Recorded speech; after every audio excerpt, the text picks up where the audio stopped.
오늘 하나님께서 우리에게 주시는 말씀은 요한계시록 4장 1절에서 11절까지 말씀입니다. 자, 여러분이 교독해서 읽도록 하겠습니다. 이 일 후에 내가 보니 하늘에 열린 문이 있는데 내가 들은 바 처음에 내게 말하던 나팔 소리 같은 그 음성이 이르되 이리로 올라오라. 이후에 마땅히 일어날 일들을 내가 내게 보이리라 하시더라. 내가 곧 성령에 감동되었더니 보라, 하늘에 보좌 위에 앉으신 이가 있는데 앉으신 이의 모양이 벽옷과 홍보석 같고 또 무지개가 있어 보좌에 둘렀는데 그 모양이 녹보석 같더라. 또 보좌에 들려 24 보좌들이 있고 그 보좌 위에 24 장로들이 흰옷을 입고 머리에 금관을 쓰고 앉았더라. 보좌로부터 번개와 음성과 우레소리가 나고 보좌 앞에 켠 등불 7이 있으니 이는 하나님의 7영이라. 보좌 앞에 수정과 같은 유리바다가 있고 보좌 가운데 보좌 주위와 생물이 있는데 앞뒤에 눈들이 가득하더라. 그 첫째 생물은 사자 같고 그 둘째 생물은 송아지 같고 셋째 생물은 얼굴이 사람 같고 그 넷째 생물은 날아가는 독수리 같은데 생물은 각각 6날개를 가졌고 그 안과 주위에는 눈들이 가득하더라. 그들이 밤낮 쉬지 않고 이르기를 거룩하다 거룩하다 거룩하다 주 하나님 곧 전능하신 이여 전에도 계셨고 이제도 계시고 장차 오실 이시라. 그 생물들이 보좌에 앉으사 세세토록 살아계시는 이에게 영광과 존귀와 감사를 돌릴 때에 24장로들이 보좌에 앉으신 이 앞에 엎드려 세세토록 살아계시는 이에게 경배하고 자기의 관을 보좌 앞에 들이며 이르되 다 함께 우리 주 하나님이여 영광과 존귀와 권능을 받으시는 것이 합당하오니 주께서 만물을 지으신지라. 만물이 주의 뜻대로 있었고 또 지으심을 받았나이다 하더라. 아멘. 이 시간 우리가 나라를 위해서 같이 기도하십시다. 교회가 기도하면 하나님께서 나라를 건져 주실 것입니다. 북한이 도발을 멈추고 대화의 자리로 나올 수 있도록 기도하십시다. 진정한 회개를 통해 대한민국의 경제가 회복되고 코로나 바이러스가 사라지게 하여 주옵소서. 남북한이 평화적으로 통일되고 자유민주주의 체제가 이 한반도 땅에 확립되게 하여 주옵소서. 우리가 찬 목소리로 기도하시겠습니다. 하나님 아버지, 주님 앞에 기도하며 나아갑니다. 하나님 아버지, 북한이 도발을 멈추기를 원합니다. 하나님 아버지, 대화의 자리로 나오게 하여 주시옵소서. 하나님 아버지, 한국교회가 진정으로 회개하기를 원합니다. 하나님 아버지, 대한민국 경제가 회복되기를 원합니다. 코로나 바이러스가 사라지기를 원합니다. 하나님 아버지, 남북한이 하나님 아버지 평화적으로 통일되기를 원합니다. 하나님 아버지, 이 땅에 하나님 아버지 자유민주주의 체제가 하나님 아버지 확립될 수 있기를 원합니다. 하나님 아버지, 주님 앞에 기도하며 나아가 성령님 역사하여 주시고 인도하여 주셔서 저희의 패역한 죄악을 용서하여 주시옵소서. 하나님 아버지, 우리의 범죄로 말미암아 하나님 아버지 주여 아버지 하나님 우리가 고통을 당하고 있나이다. 하나님 아버지, 우리를 불쌍히 여겨 주시옵소서. 하나님 아버지, 우리를 건져 주시옵소서. 하나님 아버지, 모든 것이 하나님 아버지 주여 우리의 죄악으로부터 비롯됐나이다. 하나님 아버지, 저희의 죄를 용서하여 주시옵소서. 하나님 아버지, 주여 저희의 죄를 용서하여 주시옵소서. 저희의 더럽고 추악함을 용서하여 주시옵소서. 하나님 아버지, 회복하기를 원합니다. 하나님 아버지, 우리가 눈물로 주님 앞에 나아갑니다. 하나님 아버지, 주님 앞에 기도합니다. 저희들의 죄를 용서하여 주옵소서.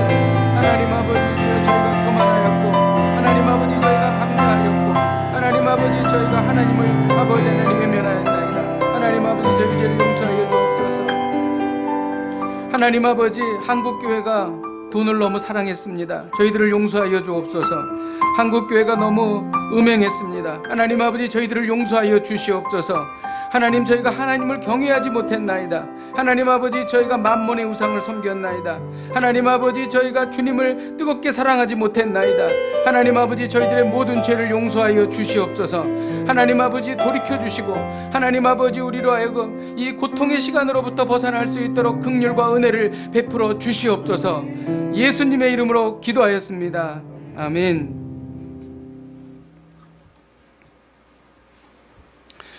요한계시록은 주님께서 7개 교회에게 주시는 서신으로 시작합니다. 그리고 그 뒤에 4장에서 18장까지는 무서운 심판이 나타납니다.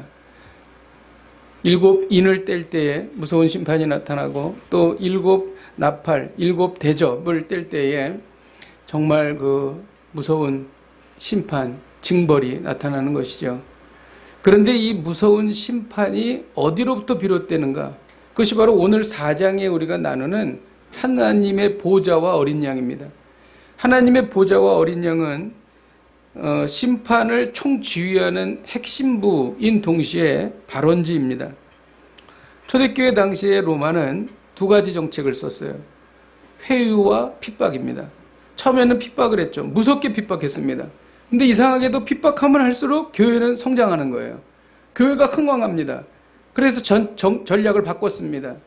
회유해야 되겠다. 그래서 성도들에게 말했죠. 기독교인들에게 황제에게 한 번만 눈 딱 감고 절해라. 그러면 그 이후에는 너희들의 신앙도 보장해주고 상업조합인 길드에 가입하게 해서 경제활동의 자유를 보장해주겠다. 이렇게 얘기했습니다. 이 이야기를 듣고 교회가 무너지기 시작했습니다. 그것을 본 사도 요한은 너무 가슴이 아팠죠. 시간이 지날수록 세상은 너무 강해 보였고 교회는 너무 초라해 보였습니다. 그때 하나님께서 하늘 보좌를 보여주신 것입니다. 사도 요한이 하늘 보좌를 봤을 때 소망이 생겼어요. 그리고 용기가 생겼습니다. 그리고 두려움이 사라졌습니다. 여러분, 이 하늘 보좌는 이 무서운 시대를 살아가는 우리에게 주시는 하나님의 큰 위로인 것입니다. 사도 요한에게 하늘의 문이 열렸습니다. 저는 오늘 이 말씀을 들으시는 여러분들에게 하늘의 문이 열리시기를 주님의 이름으로 축복드립니다. 우리 1절을 같이 한번 읽도록 하겠습니다. 시작. 2일 후에 내가 보니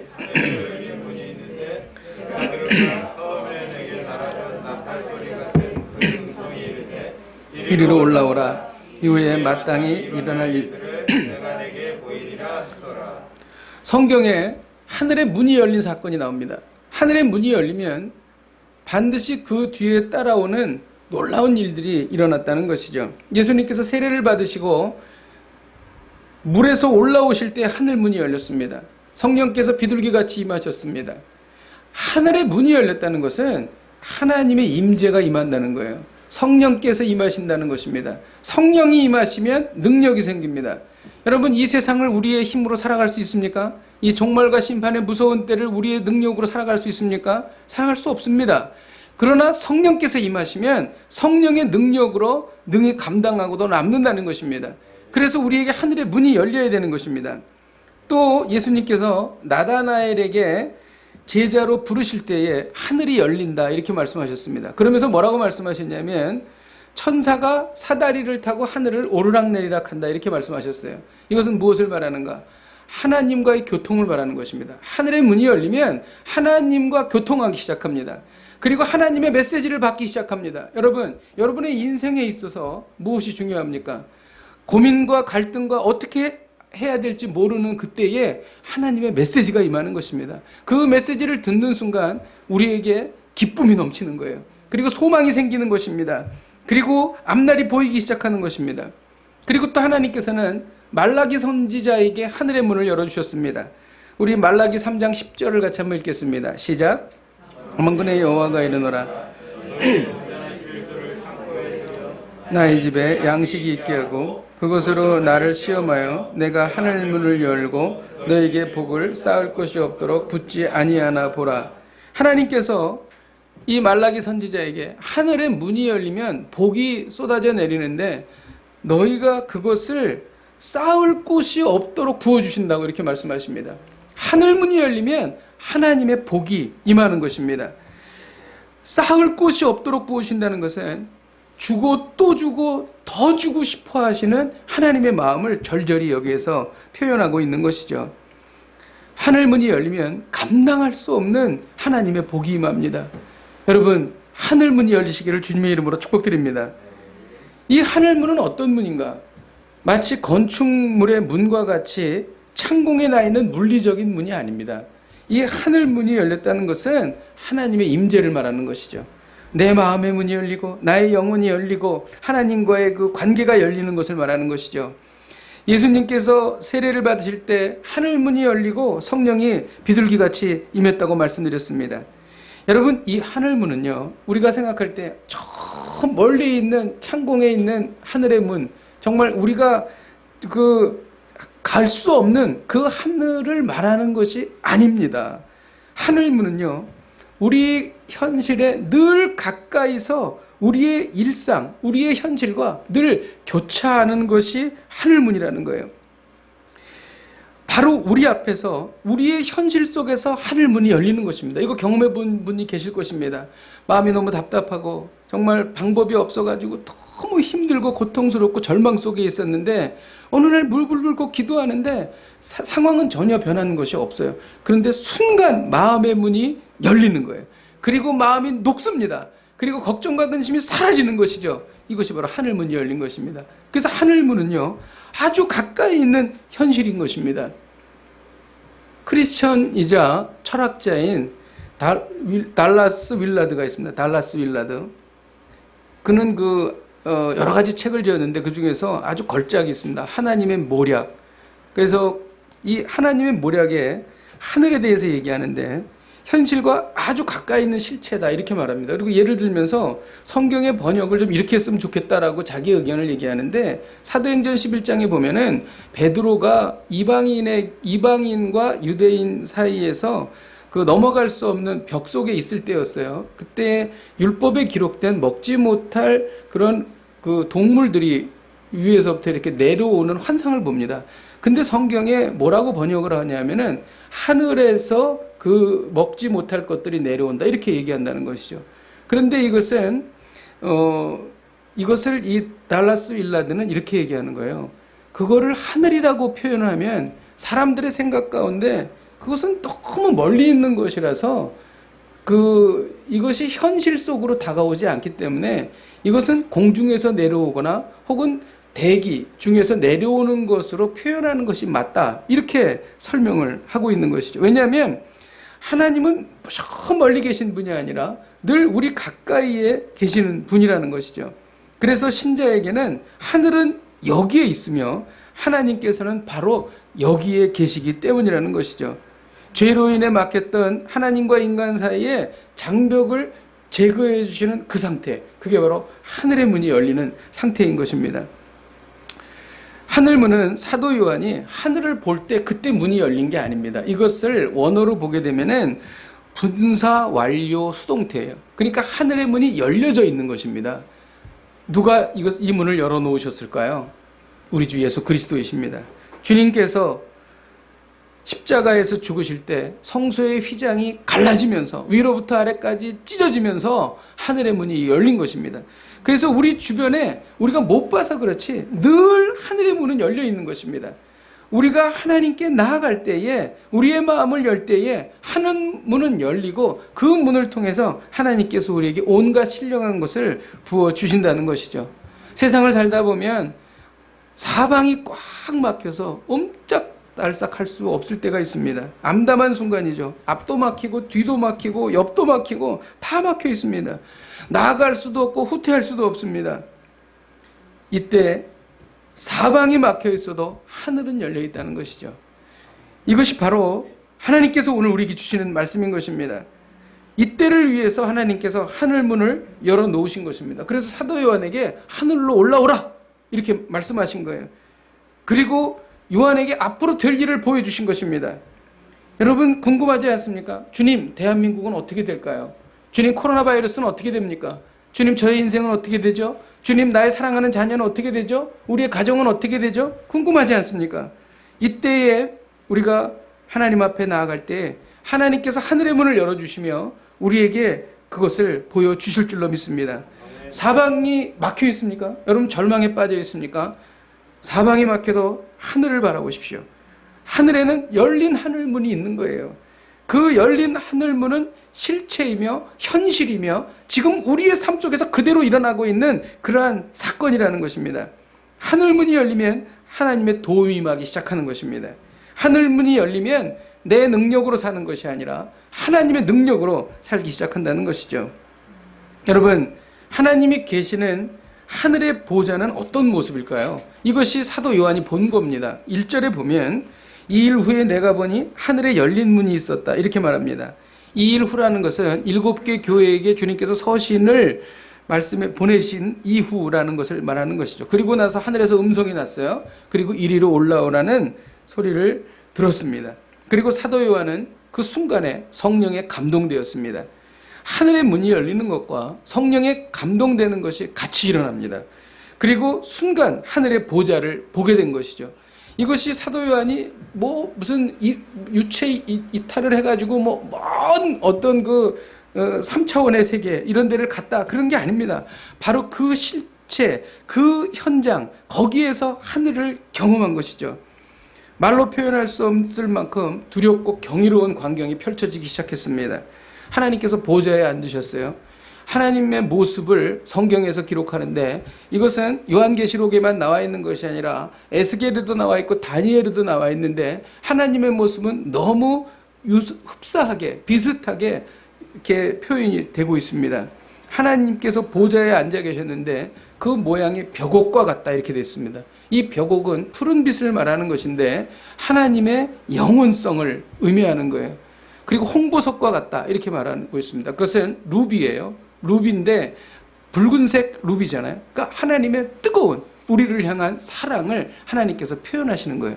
그런데 우리가 보통 무지개 그러면은 무지개가 5색깔이나 7색깔 이렇게 생각하지 않습니까? 그런데 이 하나님의 보좌를 둘러있는 무지개는 녹보석이다 이렇게 말하고 있습니다. 녹보석은 초록색의 보석을 말하는 것인데 그 초록색의 무지개가 하나님의 보좌를 두르고 있다 이렇게 말하고 있습니다. 에메랄드를 말하는 것입니다.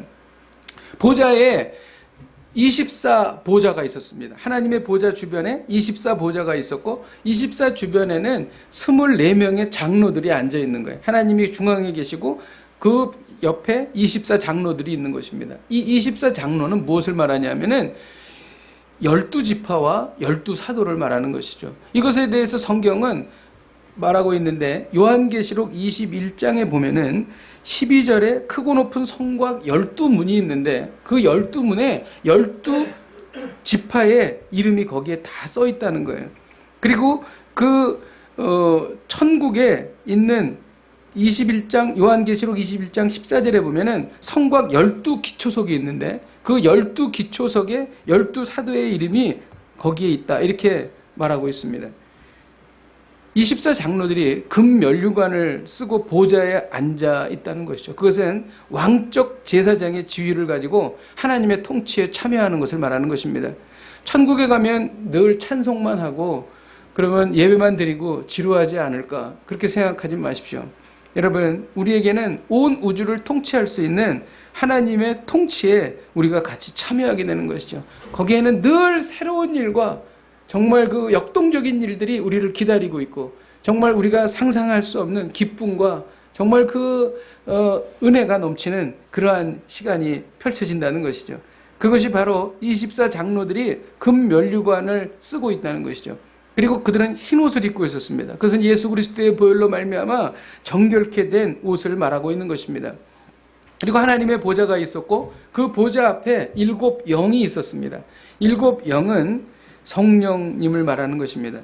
그래서 왜 7 영이라고 성령님을 7 영이라고 말하는가? 그것은 이사야서 11장 2절에 기록되어 있는데 거기에 보면은 그의 위에 여호와의 영, 곧 지혜와 총명의 영이요, 모략과 재능의 영이요, 지식과 여호와를 경외하는 영이 강림하시리니 성령님의 7가지 모습을 말하고 있는데 여기에서 여호와의 영, 지혜의 영, 총명의 영, 모략의 영, 재능의 영, 지식의 영, 여호와를 경외하는 영 7가지. 이 7가지를 말하기 때문에 하나님의 영이 7 영이다. 이렇게 여기에서 말하고 있는 것입니다.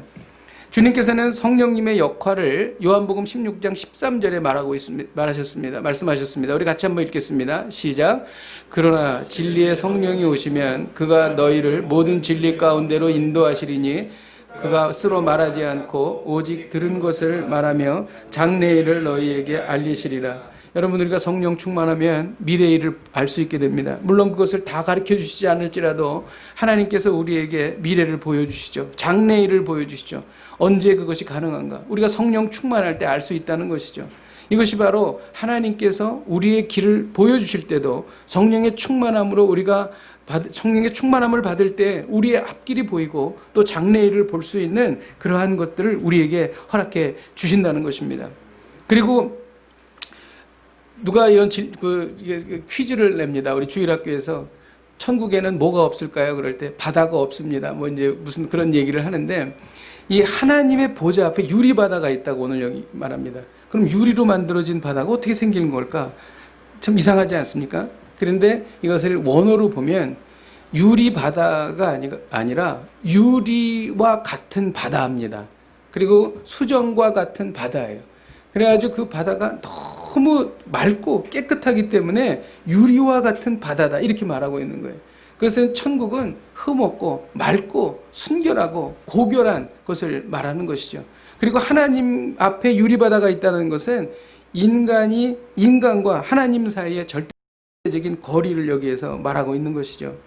그리고 보좌 가운데에 보좌 주위에 앞뒤에 눈이 가득하게 달린 네 생물이 있었다고 말합니다. 이 네 생물은 다른 성경에도 나옵니다. 사자와 같이 생긴 그 생물이 있었고, 그 다음에 송아지와 같이 생긴 생물이 있었고, 그리고 얼굴이 사람과 같이 생긴 생물이 있었어요. 그리고 마지막이 날아가는 독수리와 같은 생물이 있었는데 그 네 생물은 다 6개의 날개가 있습니다. 그래서 다른 성경에 보면 그 2개는 얼굴을 가리고 또 날아다니고 또 두 개의 그 날개는 발을 가리었다 이렇게 이제 표현을 하고 있습니다. 이것을 그 핸드릭슨 주석은 사자의 힘을 이야기한다고 이야기하고 송아지의 봉사 능력 그리고 인간의 총명 그리고 독수리의 기민함 이렇게 말하고 있습니다. 앞뒤에 눈이 가득한 것은 네 생물이 계속 깨어 있다는 것입니다. 그리고 이 네 생물은 거룩하신 하나님과 재림하실 예수님을 찬양했습니다. 그리고 24장로들이 자기의 면류관을 하나님의 보좌 앞에 드립니다. 그리고 하나님을 찬양합니다. 이것은 고대의 국가 전쟁 중에서 진 나라의 왕이 승전국 왕 앞에 엎드려서 자기의 왕관을 바치는 것을 여기에서 말하는 것인데, 면류관을 보좌 앞에 드리는 것은 그들이 가진 권력과 권위가 모두 하나님으로부터 위임된 권위라는 것을 겸손하게 인정하는 것입니다. 제가 왜 이렇게 길게 이 보좌를 설명했는가? 이것은 너무 우리의 실생활에 있어서 중요한 사건인 것입니다. 주님께서 왜 하늘의 보좌를 보여주셨는가? 그 이야기를 좀 나누기를 원합니다. 우리 2절과 3절을 같이 한번 읽도록 하겠습니다. 시작. 내가 곧 성령에 감동되었더니 보라 하늘의 보좌를 베풀었고 그 보좌 위에 앉으신 이가 있는데 앉으신 이의 모양이 벽옥과 홍보석 같고 또 무지개가 있어 그 보좌를 둘렀는데 그 모양이 녹보석 같더라. 요한계시록 4장의 핵심 단어는 하나님의 보좌입니다. 하나님의 보좌, 이 보좌라는 단어는 요한계시록에 44번이나 등장합니다. 당시 세상의 최고 통치자는 도미티아누스 황제였습니다. 이 도미티아누스 황제는 기독교를 무섭게 핍박했을 뿐만이 아니라 기독교를 회유한 사람입니다. 그는 철권 통치를 휘둘렀습니다. 그 중에 사도 요한도 박해 대상의 하나였어요. 그래서 반모섬으로 유배당한 이유는 도미티아누스 황제 때문에 유배당한 것입니다. 하나님께서 사도 요한에게 왜 하늘의 보좌를 보여주셨을까요? 최고의 권자는 도미티아누스의 황제의 자리가 아니라 나 전능하신 여호와의 자리다. 이렇게 말씀하시는 것이죠. 이 세상에서 이 세상을 통치하고 다스리시는 분은 바로 전능하신 하나님이시다라는 것입니다. 이런 이야기는 성경의 다른 성경에서도 보여주고 계세요. 정말 이스라엘이 어렵고 힘들 때 그때 하나님께서 이스라엘을 위로하는 가장 최고의 하나님의 그 방법은 하나님의 보좌를 보여주신 것이었습니다. 이사야 선지자 때에 우시야 왕이 죽었습니다. 우시야 왕은 52년 동안 통치하던 왕이었어요. 우시야 왕은 그날의 기둥이었습니다. 우시야 왕 때에 이스라엘이 견고해졌고 또 놀라운 복을 받았습니다. 그런데 우시야 왕이 죽었다는 것은 산이 위로부터 아래로 무너져 내린다는 단어가 있지 않습니까? 붕어 그 자체였습니다. 그래서 이사야는 이제 더 이상 이스라엘에는 소망이 없다, 이렇게 절망하고 낙담하고 있을 때 하나님께서는 이사야에게 하늘의 보좌를 보여주셨습니다. 그리고 이사야는 그것을 보고 그는 다시 소망을 얻기 시작한 것이죠. 에스겔에게도 마찬가지입니다. 하늘의 보좌를 보았습니다. 에스겔은요, 내가 그발 강가에 사로잡힌 자 중에 있더니 하늘이 열리며 하나님의 이상을 내게 보이셨다, 이렇게 말합니다. 이것은 바벨론의 포로로 끌려가서 그발 강가에 있었던 포로의 신세예요. 아무 소망이 없습니다.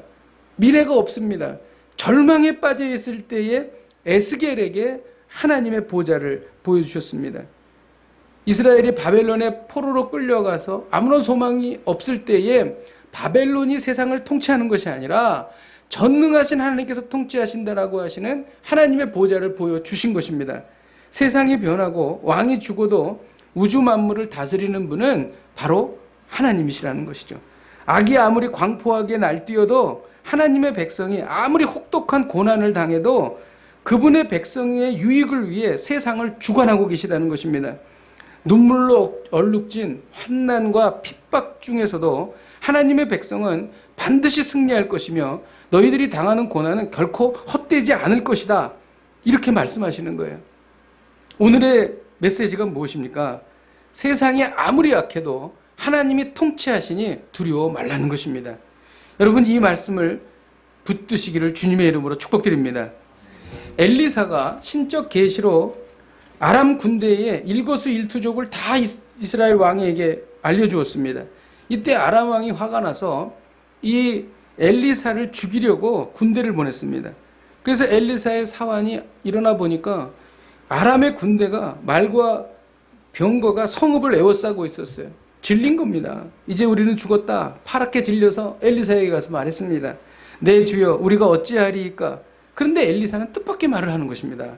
두려워 말라. 우리가 함께한 자가 그들과 함께한, 그러니까 아람 군대보다도 많다, 이렇게 말한 것이죠. 그리고 엘리사는 게하시를 위해서 기도해 줬습니다. 그 순간 게하시의 눈이 열리면서 아람 군대보다도 엄청나게 많은 하나님의 천군 천사가 그들을 둘러싼 것을 보았습니다. 이로 인해 게하시는 두려움에서 벗어나게 된 것이죠. 여러분, 우리가 하늘의 보좌를 보는 순간 이 세상이 아무리 악해도 걱정할 필요가 없는 거예요. 두려워할 필요가 없는 것입니다. 종말과 심판의 때 일곱 나팔, 일곱 대접의 재앙이 올 때 과연 우리는 어떻게 살 것인가? 여러분, 걱정하지 마십시오. 아무리 그런 순간에도 하늘의 보좌에 계신 하나님께서 통치하고 다스리고 계시는 것입니다. 북한이 핵무기를 가지고 우리를 위협해도 모든 주권은 하늘의 보좌에 계신 하나님에게 있는 거예요. 하나님이 허락하지 않으시면 아무것도 일어날 수 없습니다. 아무리 코로나 바이러스가 창궐해도 이 시간, 바로 지금도 이 우주 만물을 통치하시고 다스리는 분은 하나님께서 다스리고 계시는 것입니다. 우리는 하나님의 백성인 것입니다. 하나님께서 통치하시기 때문에 우리가 어려움을 당해도 그 어려움을 이길 수 있는 힘을 우리에게 공급해 주시며 그 길을 피할 수 있는 길을 우리에게 허락해 주신다는 것입니다. 이것이 바로 종말과 심판을 속의 시간을 살아가는 우리에게 주시는 하나님의 말씀인 것이에요. 그래서 하늘의 보좌를 보여주시는 겁니다. 하늘의 보좌만 우리가 볼 수 있다면 우리는 두려워할 이유가 아무것도 없습니다. 우리의 경제적인 문제, 또 우리의 신체적인 문제, 또 질병의 문제, 또 우리의 관계의 문제, 모든 문제, 정치적인 문제, 나라에 대한 문제, 우리의 자녀에 대한 문제, 이 모든 것들이 하늘의 보좌를 보는 순간, 아, 그렇구나. 하나님께서 통치하시는구나. 세상의 왕이 통치하는 것이 아니라 하나님께서 통치하시는구나. 이것을 우리가 알 수 있다는 것입니다. 하늘의 보좌를 보는 복된 삶이 되시기를 주님의 이름으로 축복드립니다. 그래서 진정한 신자의 모습은 아무리 나라가 어렵고 아무리 이 힘든 삶, 시간을 살아간다 할지라도 마음에 평안이 있다는 것이죠. 물론 고통이 있을 수 있습니다. 그러나 그 마음속 깊숙한 곳에 그 누구도 빼앗을 수 없는 평안이 있는 거예요. 그리고 자신감이 있는 것입니다. 왜? 하나님께서 통치하시니까. 이것이 바로 이 마지막 때를 살아가는 우리에게 주시는 하나님의 말씀인 것입니다. 근데 우리에게 문제가 있습니다. 하늘의 보좌를 바라볼 수가 없다는 것이죠. 하늘의 보좌를 바라봐도 잊어버린다는 것입니다. 그러면 또 나락에 떨어지고 또 고민에 빠진다는 것이죠. 그리고 소망을 잃어버리는 것이죠. 그래서 오늘 이 24 장로들이 그리고 천사들이 하늘의 천상에서 예배를 드립니다. 너희가 이 하늘 보좌를 끝까지 기억할 수 있는 방법은 참된 예배를 드리는 것이다. 이렇게 말하는 것입니다. 우리가 진정한 예배자가 될 때에 우리는 하늘의 보좌를 볼 수 있다는 것이죠. 진정한 예배는 무엇인가? 이 두 가지 요인을 오늘 성경에 기록하고 있습니다. 이 사도 요한은 그가 하나님의 음성을 들었습니다. 그리고 그는 하늘의 보좌를 보게 된 것이죠. 진정한 참 예배는 하나님의 음성입니다. 여러분, 우리가 예배를 드리다가 설교를 듣다가 갑자기 가슴이 뜨거워지고 그리고 내가 알지 못했던 것을 깨닫게 됩니다. 눈물이 나고 회개가 터져 나옵니다. 그리고 앞으로 어떻게 살아가야 될 것인지에 대한 통찰력을 얻게 됩니다. 이것이 무엇입니까? 하나님의 음성입니다. 우리가 성경을 읽다가 답답한 마음이 어느 순간에 해소가 되면서 하나님의 음성을 듣게 되는 것이죠. 이 하나님의 음성이 있는 예배, 이것이 바로 참 예배인 것입니다. 예배는 우리가 주일날 드리는 예배뿐만이 아니라 우리가 일주일을 살아가는 우리의 삶의 모습이 예배가 되어야 되는 것입니다. 우리가 하나님의 음성을 듣는 그 순간, 그 시간, 그것이 바로 우리가 드리는 참 예배가 되는 것입니다. 예배 중에 인생의 중요한 시점에 하나님의 음성을 들으시기를 주님의 이름으로 축복드립니다. 그러므로 하나님의 음성을 듣는 사람은 방황하지 않습니다. 초조하지 않습니다. 하나님의 음성을 들었기 때문입니다. 그리고 참 예배에 또 하나가 있는데 성령의 감동입니다. 사도 요한은 올라오라는 소리를 듣고 하늘의 보좌를 보았을 때에 성령의 감동이 있었다. 이렇게 성경은 기록합니다. 우리가 예배 중에 우리의 강팍한 마음이 어느 순간 녹아집니다. 부드러워집니다. 그리고 미워하고 증오하던 사람이 갑자기 그 사람이 불쌍히 여겨지기 시작합니다. 그리고 그를 받아들이게 됩니다. 이는 성령께서 우리의 마음을 만져주셨기 때문이죠. 여러분, 우리가 관계를 우리의 뜻대로 해결이 됩니까? 이 사람과 내가 관계를 회복해야 되겠다. 여러분, 그렇게 결심하면 관계가 회복되던가요? 그렇지 않습니다. 어렵습니다. 그러나 하나님께서 마음을 만져주시면, 성령께서 감동하시면 우리의 마음이 녹아지고 관계가 회복되는 것입니다. 큰 평안이 오는 것을 경험하는 것이죠. 성령께서 하나님께서 우리의 마음을 만져주신 것이죠. 오늘 예배를 드리시면서 성령께서 여러분의 마음을 만져주시기를 주님의 이름으로 축복드립니다. 우리가 참 예배를 계속 드릴 때에, 참 예배의 자리에 서 있을 때에 우리는 하늘의 보좌를 보게 되는 것입니다. 예배의 감격을 잃고 예배가 형식적이 되면 하늘의 보좌를 잃고 두려움에 빠지는 것입니다. 똑같은 성도예요. 근데 어떤 분은 표정이 다릅니다. 얼굴에서 빛이 납니다. 근데 어떤 분은 늘 고통스러워해요. 그 이유가 뭡니까? 보좌를 본 사람과 보좌를 보지 못한 사람이에요. 참 예배를 드리는 사람과 참 예배를 드리지 못하는 사람인 것입니다. 말씀을 준비하면서 주신 감동이 있습니다. 3절에 보면 또 무지개가 있어 보좌에 둘렀는데라고 기록합니다. 이런 표현은 사도 요한이 받은 계시뿐만이 아니라 에스겔이 받은 환상에서도 등장합니다. 에스겔은 하나님을 배웠고 그분의 형상을 이렇게 말합니다. 그 사방 광채의 모양은 비 오는 날 구름에 있는 무지개 같다.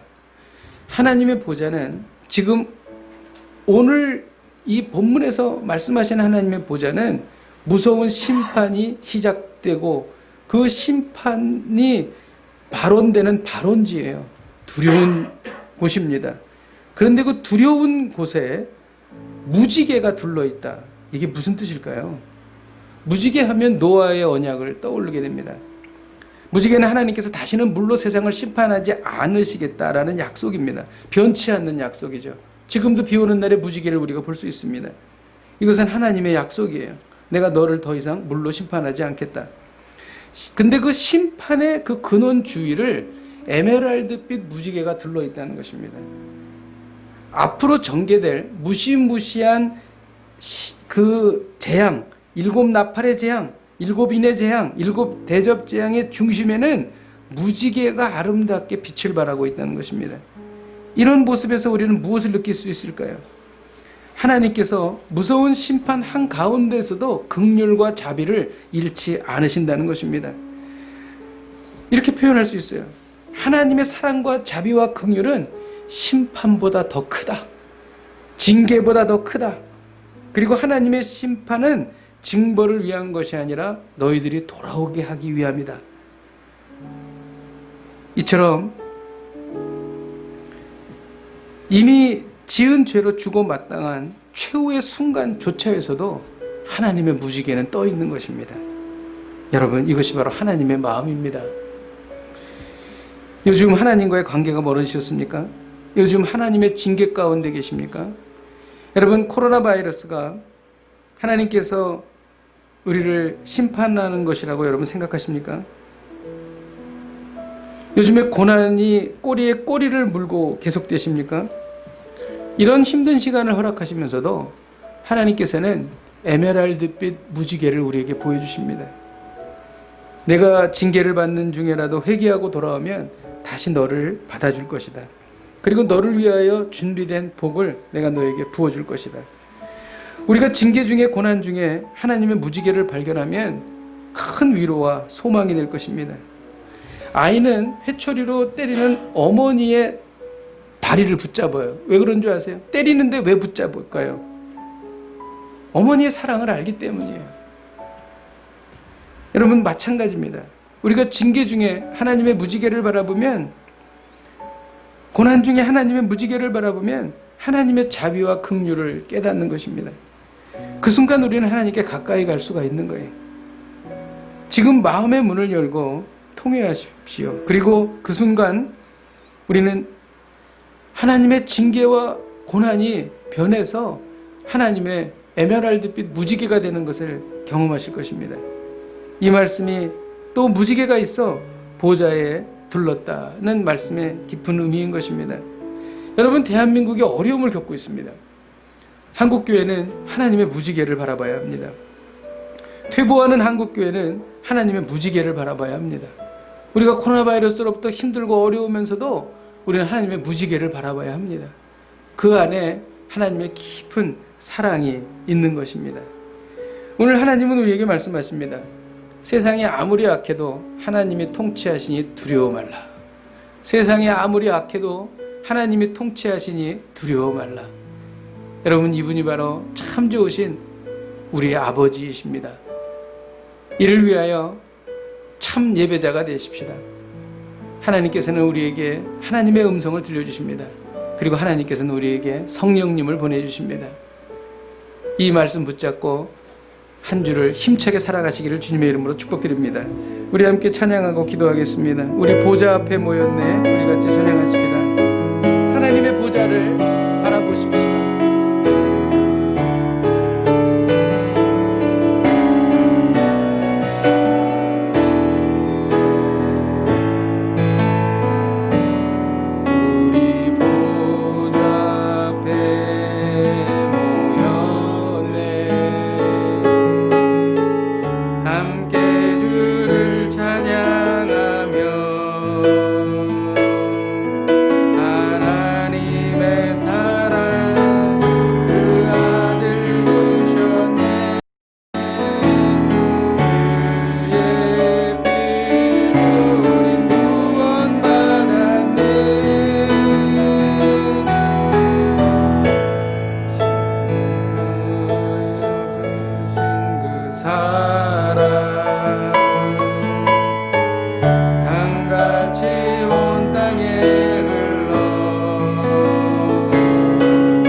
핵무기의 위협을 받습니다. 정치와 경제가 암울합니다. 그러나 하나님께서 통치하시니 두려워하지 않겠습니다. 이를 위하여 하나님의 음성과 성령의 감동이 있는 예배자가 되게 하여 주옵소서. 우리 함께 통성으로 기도하시겠습니다. 하나님 아버지, 세상이 복잡합니다. 혼란스럽습니다. 악이 창궐합니다. 전염병이 하나님 유행하고 있습니다. 하나님 아버지, 북한이 도발하고 있습니다. 하나님 아버지, 핵무기의 위협을 받습니다. 정치와 경제가 암울합니다. 하나님 아버지, 주여 이러한 상황 속에서 하나님 아버지, 하나님께서 통치하시니 우리가 두려워하지 않습니다. 오늘 우리가 하나님의 보좌를 봅니다. 하나님 아버지를 위하여 하나님의 음성과 성령의 감동이 있는 참 예배자가 되기를 원합니다. 하나님 아버지, 주님 앞에 기도하며 나아갑니다. 하나님 아버지, 주여 아버지 하나님, 우리가 아무리 어렵고 힘든 일이 있다 할지라도, 우리가 해결할 수 없는 환경 속에 있다 할지라도 하나님 아버지, 하나님께서 보좌에서 통치하고 계심을 믿습니다. 하나님 아버지, 우리에게 늘 가장 좋은 것을 주시는 하나님을 신뢰하며 나아갑니다. 하나님 아버지, 주여 국가에 여러 가지 어려움이 있습니다. 그러나 하나님께서 통치하심으로 인하여 우리는 두려워하지 않습니다. 하나님 아버지, 다만 주님 앞에 기도하며 나아갑니다. 우리의 인생에 있어서, 우리의 자녀의 미래에 있어서, 하나님 아버지, 대한민국의 앞날에 있어서 하나님 아버지, 우리는 두려워하지 않습니다. 아버지 하나님, 걱정하지 않습니다. 하나님 아버지, 초조해하지 않습니다. 우리는 하늘의 보좌를 바라볼 수 있기 때문입니다. 하나님 아버지, 하나님의 음성을 듣는 저희들이 되게 하여 주시고, 성령의 충만함으로 살아가는 저희들이 되게 하여 주시고, 참 예배자가 되어서 하나님 아버지, 놀라운 일을 경험하며 살 수 있도록 하나님 아버지, 은혜 베풀어 주시기를 간절히 바라옵고 소망하오니 하나님 역사하여 주시고 인도하여 주시옵소서. 이어서 우리가 기도할 때에 징계 중에 하나님의 무지개를 바라보겠습니다. 고난 중에 하나님의 무지개를 바라보겠습니다. 하나님의 자비와 긍휼을 깨닫고 하나님께 나아가게 하여 주옵소서. 통회하며 하나님께 나아갑니다. 혹독한 징계와 고난이 오색 찬란한 무지개로 바뀌게 하여 주시옵소서. 우리 함께 통성으로 기도하시겠습니다. 하나님 아버지, 주님의 깊은 마음, 사랑의 마음을 하나님 아버지 알게 하여 주시니 감사합니다. 무서운 심판 속에서도 하나님 아버지, 녹보석의 무지개를 하나님 아버지 보여주시는 하나님, 하나님 아버지, 우리에게 언제든지 돌아오면 하나님의 자유와 긍휼을 베풀어 주시겠다는 하나님을 바라봅니다. 하나님 아버지, 통회하며 하나님 앞에 나아갑니다. 하나님 아버지, 우리가 징계 중에 있을지라도, 하나님 아버지, 우리가 고난 중에 있을지라도, 혹독한 징계와 고난이 하나님 아버지 오색 찬란한 무지개로 바뀌게 하여 주시옵소서. 하나님 아버지, 주님 간절히 기도하며 나아갑니다. 하나님 아버지, 주님 앞에 나아갑니다. 하나님 아버지, 주여 아버지 하나님, 우리가 주님의 무지개를 바라보고 하나님께 가까이 나아갑니다. 하나님 아버지, 주님의 그 사랑과 하나님 아버지, 그 주님의 놀라우신 그 부드러우신 긍휼하심으로 하나님 아버지, 우리가 새로운 힘을 얻을 수 있을 줄로 믿사오니 하나님 아버지, 주여 도와주시고 함께하여 주시고 역사하여 주시고 하나님 아버지, 인도하여 주시옵소서. 하나님, 오늘 저희가 하늘의 보좌를 보았습니다. 이 세상을 통치하는 주체는 강대국도 아니요, 이 세상을 통치하는 주체는 그 어떤 것도 아닌 전능하신 하나님이시라는 것을 오늘 우리가 알았습니다. 하나님, 힘들고 어렵고 고통 속에서 살아갑니다. 그러나 하나님께서 통치하시니 우리는 두려워하지 않습니다. 우리는 하나님의 백성이기 때문입니다. 하나님 아버지, 비즈니스가 어렵고 또 우리의 삶 속에 어려운 일이 있다 할지라도 하나님, 우리는 두려워하지 않습니다. 왜냐하면 하나님께서 통치하고 다스리기 때문인 것입니다. 하나님 아버지, 우리가 이 믿음을 갖고 우리가 살아가기를 원합니다. 하나님, 우리가 참 예배자가 되어서 우리가 눈을 뜰 때에, 하늘을 바라볼 때에 하늘의 보좌를 늘 우리가 대면하게 하여 주시옵소서. 그것이 우리의 일상이 되고 우리의 실제가 되며 하나님 아버지, 우리의 삶이 되게 하여 주시옵소서. 우리는 두려워하지 않습니다. 하나님께서 통치하시기 때문입니다. 예수님의 이름으로 기도하였습니다. 아멘.